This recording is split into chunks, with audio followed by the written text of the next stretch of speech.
Welcome to The Walkthrough with Monte Spiller.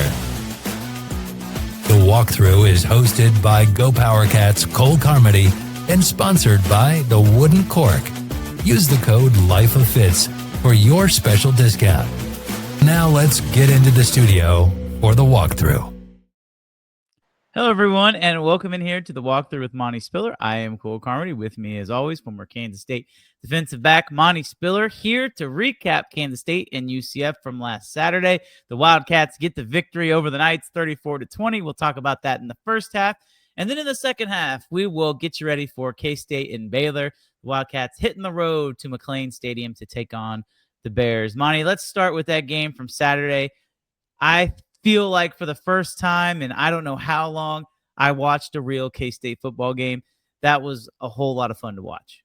No, it was an awesome game to watch. First of all, let me say I love being in the atmosphere of the Bill, being back home. Some of us are not as fortunate to be like Cole to sit up in a nice air-conditioned box. That's right. But it was worth it. It was a hot one, but it was definitely worth it. And yeah, man, the Cats got back on track. And I hate to say got back on track because, regardless of the win, we are still 2-3, but we're not going to look at the negative. But it was good to see the Cats back in the winning column. It was. And, man, they played really well. And from the first moments of the game, you could tell that it was just a little different. And before we even talk about the game, you mentioned the crowd. Shout out to the Bill. 53,000 strong, the most attended game of the season so far, even with a team that's underperformed by everybody's standards. That place was sold out and they showed out, and it was really cool to see pregame. There was a lot of energy, not just from the players, but from the fans as well. So that was really cool to see. And I think that translated onto the field, Monty. Like we talked about it, this team got back home and they used the energy from the crowd. And you could tell in the very first series of the game, Avery Johnson on the third play of the game, sees man coverage, takes off, picks up 25 yards, lowers his shoulder. Now, they didn't get any points on that first drive, but it kind of felt like, all right, they're moving the ball.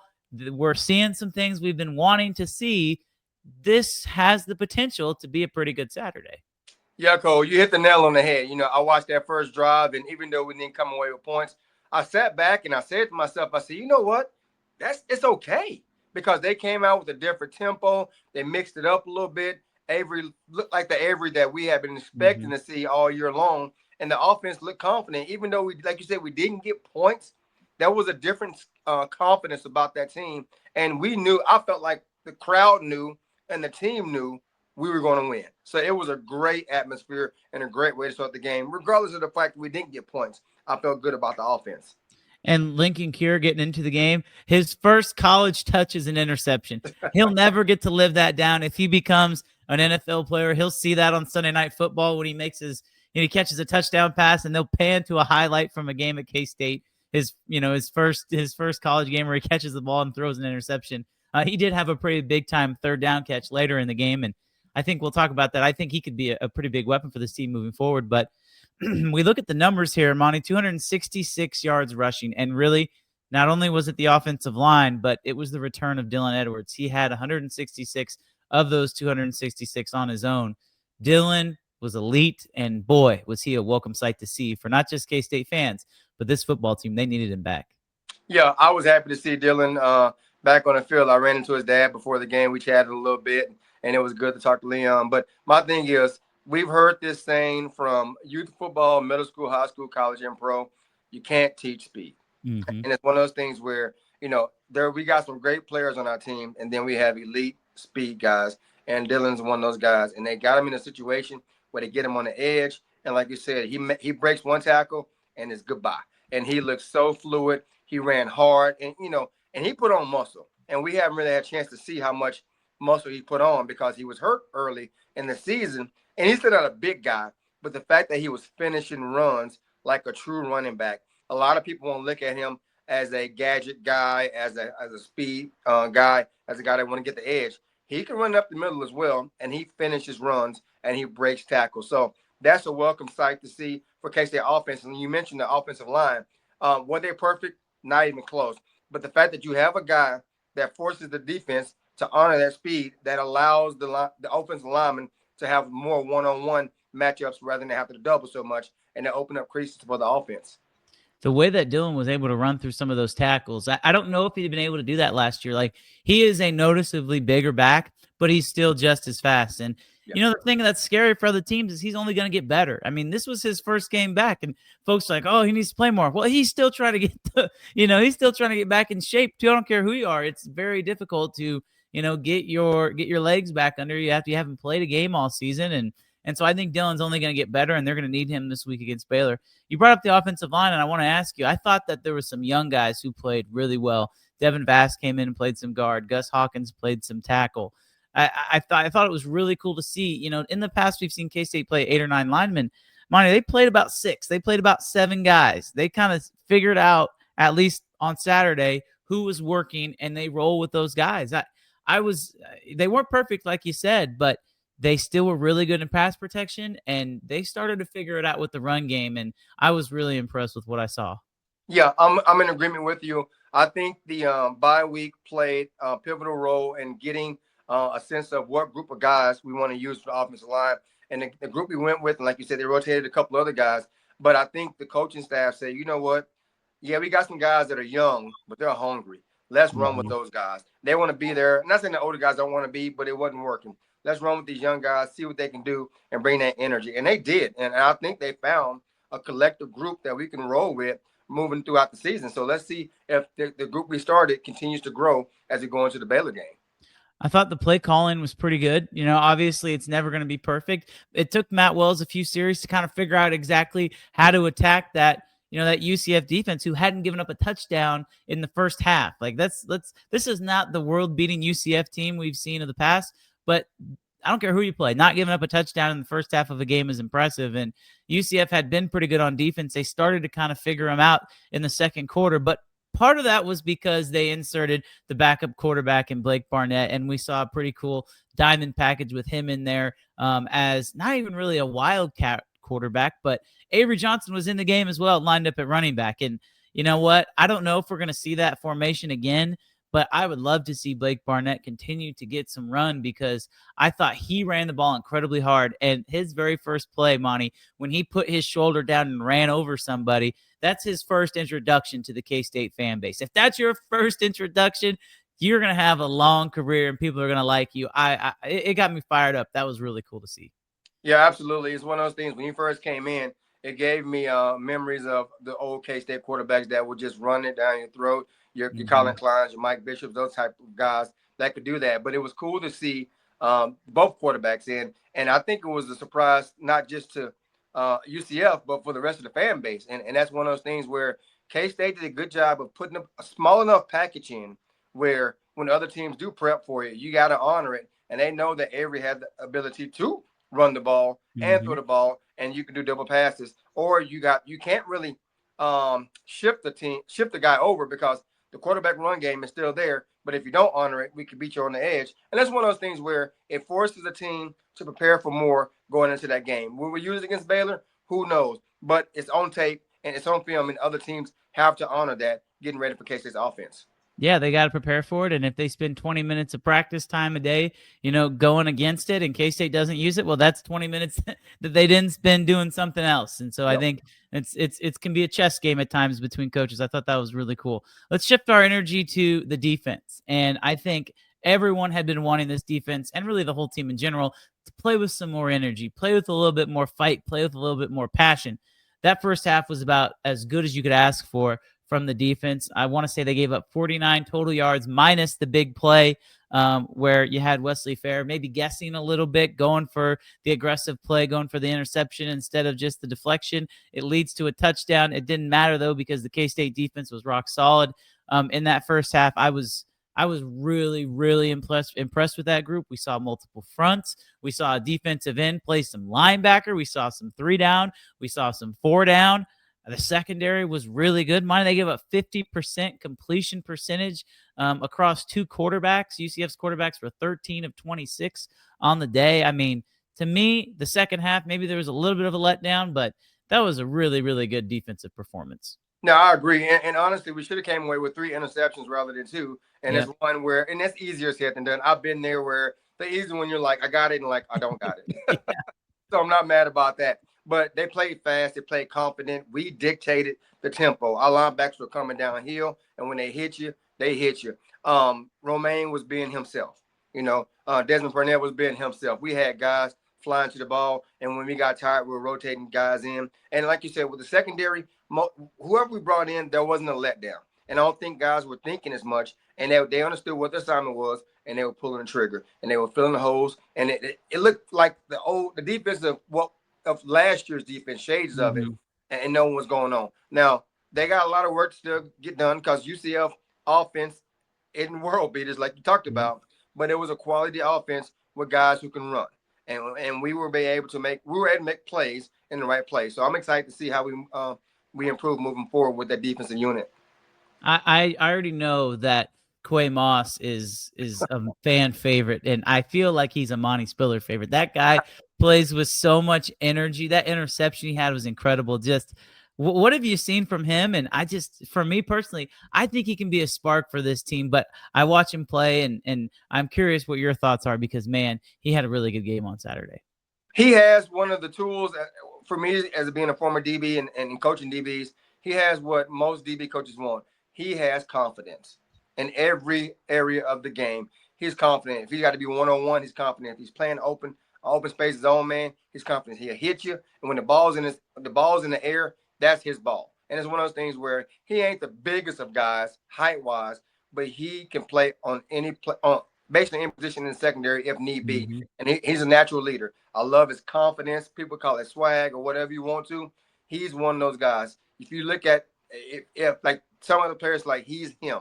He's the guy. And he's becoming a leader. He doesn't talk a whole lot pre-snap, but after he makes a play, he lets you know about it. And then he comes back to the team like, all right, let's reset, on to the next one. So I love that guy. I love to watch him play. He's one of my favorite defensive players for sure.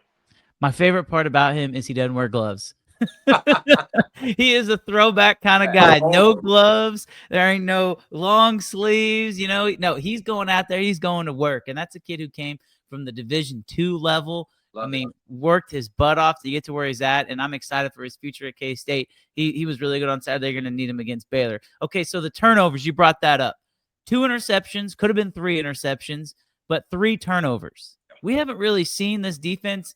We've seen them get turnovers here and there. Their first interception was against Arizona, but they got 2 of them on Saturday. Gunnar Maldonado specifically, I thought played pretty well. Yep. He played his first game without a knee brace, jumps around, gets an interception.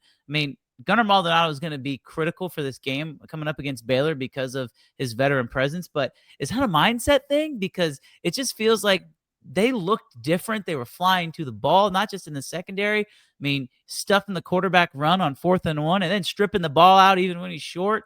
That to me tells me all I need to know. It really feels like maybe the execution wasn't perfect and it can still improve, but the mindset has completely changed on this defense. Yeah, the defensive confidence is just there. It's one of those, I don't know what they did for the 2 weeks they had off, but whatever they did is working. And I think the guys probably, and don't get me wrong, I'm giving the coaches a lot of credit, but I'm going to give the kids credit because you can coach a kid all you want to, but unless the kid is buying in, it's not going to happen. Yeah. And I think these guys got tired of hearing about how bad they are, what they can't do. They guys like you and me who talks about what they're good at, not. And they say, you know what?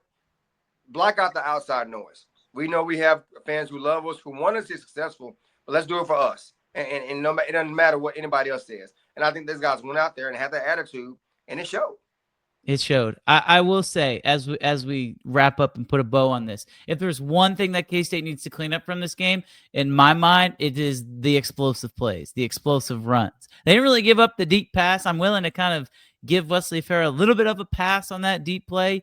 We haven't really seen that from him that much this year, but the explosive runs were a little bit damaging for K-State. And so, as nice as it is to get the win and to put up 34 points and to be dominant in the first half on defense, they also have stuff to work on. And I think that not playing a perfect game could actually benefit them for the rest of the season going forward. No, I'm with you. And I think K-State understands, coaching staff and players, UCF is not a top-tier Big 12 team. And there's no disrespect to them and Coach Frost. It's not. It's just facts. They understand going into Waco against a Baylor offense that can put up 30 and 40 points. against anybody, you got to be a lot better. And you're on the road, and Baylor has dudes. They got a bunch of Texas dudes down there that can fly, and they understand we got to be assignment sound and understand what's going on and can't allow creases, because if you allow creases, those receivers and backs that Baylor have can get gone. So they know, watching film, we got to be better. Forget about the win. It's great to get back in winning column, but like we talked about before, 1-0. Now, this week is 1-0. Last week don't matter. It's a new week, 1-0. Well, that new game is, as you mentioned, the Baylor Bears, 11 a.m., McLean Stadium, ESPN Plus. 2-3, Kansas State takes on 3-2 Baylor. Baylor, as it stands right now, a 5.5-point favorites, according to the bookmakers in Las Vegas. Not too much of a surprise right there.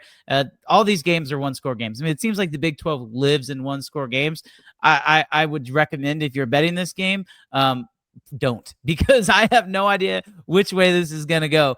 Some of the important guys for Baylor I want to talk about here. Sawyer Robertson is the quarterback, and this kid looks like an NFL quarterback. He has been electric all year, over 1,700 yards passing already, 17 touchdowns, 3 interceptions. He's got 4 big-time wideouts. Josh Cameron has been there for 4 years. Another guy, Kobe Prentice, the Alabama transfer. Monte has 16 catches and 5 touchdowns. He averages over 16 yards of completion. That's a big play threat. And then they got their tight end, Michael Trigg, who is the second leading receiver, and he plays like Antonio Gates. That was the comp I wrote next to him on my notes. I really like this tight end. But as we know, the game is not one on paper, and it is not 7-on-7. However, Monte, this K-State secondary is going to be challenged. When you're going up against a really good quarterback like this, is there a mindset in the secondary that you want to prove that it doesn't matter who you're playing against? The guy could be the number 1 overall draft pick. It doesn't matter. You're better than him. I feel like K-State needs to have that mentality this week, because there's no doubt Baylor presents a real challenge for the secondary. Oh, absolutely. Watching Baylor on film and watching some of their games, they got some dudes, and there's no denying that. But as a secondary and as a defense, you got to understand, you can't let them have clean releases. You have to reroute. You have to disrupt them, and you got to put pressure on the quarterback. You got to make him uncomfortable, because if he's sit back in the pocket, he will pick you apart, and he would do it with ease. So K-State has to have pressure on them. We got to take chances as well, go a little bit of man when they don't expect it, and bring more pressure than they can protect for. But it's going to be a challenge. But I think K-State has the ability to defend them and keep them within their range. But we got to be good, and we can't make the mistakes. You talked about the Wesley Fair mistake he made against UCF. He can't, and I watched that play. He was in position, but his eyes were in the backfield. You can't be doing that. You got to do your job, and you have to be assignment sound. If you're not assignment sound against a team like Baylor, it's going to be a long day. But I think our defense and our secondary is capable, but they got to be ready and play. Not saying a perfect game, but they got to win at least 2 to 3 of the quarters to give us a chance. When you're getting on the bus and you know that it's going to be 90 degrees, down there in Texas, as it always is, it feels like it's an 11 a.m. game in the middle of the day. It's going to be hot. They got these stallions that are just running around all over the place at the receiver position. As a defensive back, it doesn't matter if you're the 7th or 8th guy. You got to be ready to go, because you're going to play. I feel like that could actually work to K-State's benefit, because we saw them rotate some guys in and out, but everybody's going to have to be engaged, and there's going to be no excuse to not be ready. We're going to see a lot of guys get a lot of snaps, not just in the back end, but really on the whole defense, because Baylor likes to go fast, and it's going to be hot. So I think we're going to see a lot of guys on the defense play on Saturday. No, you're right. And what I'm looking for, and I hope, and I'm pretty sure Coach Klanderman has a plan in place, but I'm looking to have certain guys in certain scenarios. I get you're rotating, but if it's third down, and if it's a pivotal down, I want my best players in. Yeah. I'm sorry. And it's one of those things where I get it, guys get tired, you get heated, but you got to find a way, man. You are a D1 athlete, football player for a reason, and I get it, but I want the best guys in to give us the best chance to be successful on third down or fourth down or whatever it may be. Get those guys in. Now, if it's 2nd and long or 2nd and 7, yeah, give them a blow. Get somebody else in that can maintain and keep within keeping within stopping distance. But when the money's on the line, put the studs in, man. Put the studs in. No doubt about it. Bryson Washington for Baylor has been really good. He was at 1,000-yard rusher last season at the running back spot, 492 yards so far. I want to talk about this offensive line and really this team in general. 4.5 yards per carry as a team. They have allowed 9 sacks. so far this season. I haven't seen much physicality out of this offensive line. So if you're looking for a spot to really attack this Baylor offense, I think it's up front. They're not a big, get to the edges with the run type of team. They like to kind of run it up the middle, and that's where Washington kind of makes his money. You're expecting a pass. They hand off inside zone up the middle. K-State's going to have to stop the run. If they can stop the run and make Baylor one-dimensional, yes, you're dealing with a really good passing attack, but you've also eliminated the run game. And you know what? I see 9 sacks through 5 games. To me, K-State's had a great opportunity in this game to get after the quarterback. You mentioned it. He is not a scrambler quarterback. He's not going to take off and run up the middle for 30 yards like Avery Johnson will. He is a get out of the pocket and look to throw the ball. He can be sacked, no doubt about it. Yeah, I agree. And it's funny watching them play. It as a team, it reminds me of some of the old Texas Tech teams. Yep. Texas Tech would have they weren't physical, but they were finesse you, and they had speed, and they would go hurry up. They would get the ball down the field. They have like 30 receivers. You're like, where'd they get these guys from? Yeah. And rotate them in. But then on the flip side, their defense, we'll talk about Baylor's defense later, their defense is not as solid as what most teams' defenses would be. Like I said, that's Texas Tech of old. This year's Texas Tech is a little different. But they remind me a lot of a Texas Tech team. And K-State has taken advantage of it with the physicality, forcing them into turnovers because they want to get the ball out fast. And when you slow them down, they're not their best. So hopefully K-State can take advantage of that, put pressure on the quarterback, keep him in the pocket, and make him take the check downs or get rid of the ball and hopefully make a mistake and throw a few picks. So as we wrap up talking about this offense, I've got some interesting stats here I want to read to you, Monte. In a loss to Arizona State, which they lost by 3, they turned the ball over 3 times. They had 86 yards in penalty, and they lost the time of possession by 13 minutes. That is not a recipe for winning football. Yet, Arizona State, it took a game-winning last-second field goal to beat them. Arizona State didn't play very well in that game either, but Baylor played worse. In a loss to Auburn to start the season, they were very explosive on offense, but they were 5 of 15 on 3rd down, and they lost the time of possession by 7 minutes. They want to go fast, Monte. That's what they want to do. They want to spread you out, and they want to push the ball down the field. But to me, this goes directly back to the defense. Time of possession. The best way to beat this Baylor team is to win the time of possession and to run the football. And as we transition to talking about their defense, it's the perfect segue. I'll give you some more stats because I know you love stats on this show. Against Auburn, I go back to that because that was a really, really good football game. Auburn kind of pulled away at the end. They gave up 137 rushing yards to the quarterback, 307 yards on the ground. I'm not saying Avery Johnson needs to run for 140 yards. But K-State can win this game if Avery Johnson has a big day on the ground. Absolutely. In the running game in general. And as I'm sitting here thinking about Avery, and how dare me forget about Dylan. It's one of those things where that two-headed monster, and then other guys play a role too as well. But the opportunity for us to have a successful run game exists, and it's there. And we need to take advantage of it. And what do you think about run game? Run game, the clock is running. Yep. We have the ball, they can't be on the field. You know what I mean? And so we stop them a few times and we run the clock, that plays in our favor. And the stats you just talked about, the 3 games you talked about, they lost the time of possession battle. And that's going to have to be something that we need to keep in mind. Keep their offense off the field, keep the defense on the field, and keep them tired. So the opportunity is there. Will we take advantage of it? We'll see.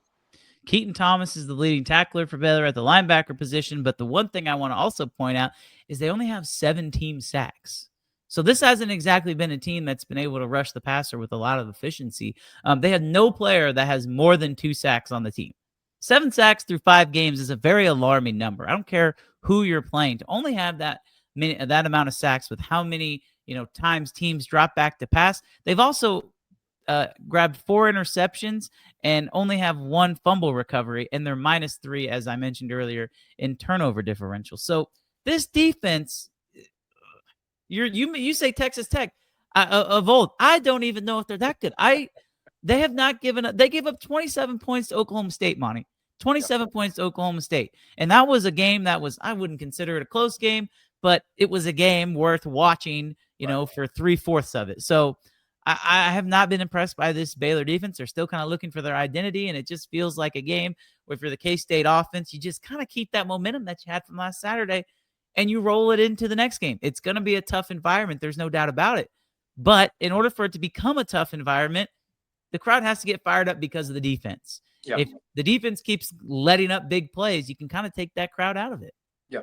And Waco is a tough place to play, but I watched enough games. I've been to Waco enough where you got an 11 o'clock in the morning game, and taking nothing away from Waco. It's a great college town, but it's not like some of the places we've been in the Big 12. An 11 o'clock game, there will be fans there. I don't know if it'll be a sold-out game or not, but I'm telling you, it won't be similar to how we were last week for our 11 o'clock game. So our boys should be ready for a okay environment, and don't even give them a reason to get hyped up about it. Shut it down early. Take them out of it early. And I think that could play to our favor as well. But, yeah, our offense has a great opportunity to put up some big numbers, score against a defense that I wouldn't say is terrible, but they're not good.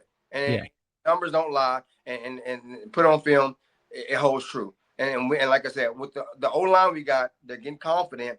There'd be a great opportunity for them to gel more, get that confidence, and move forward. So hopefully we take advantage of that. I'm sure Coach Wells and Coach Kleiman have a great game plan. I'm just anxious to see what they come out with.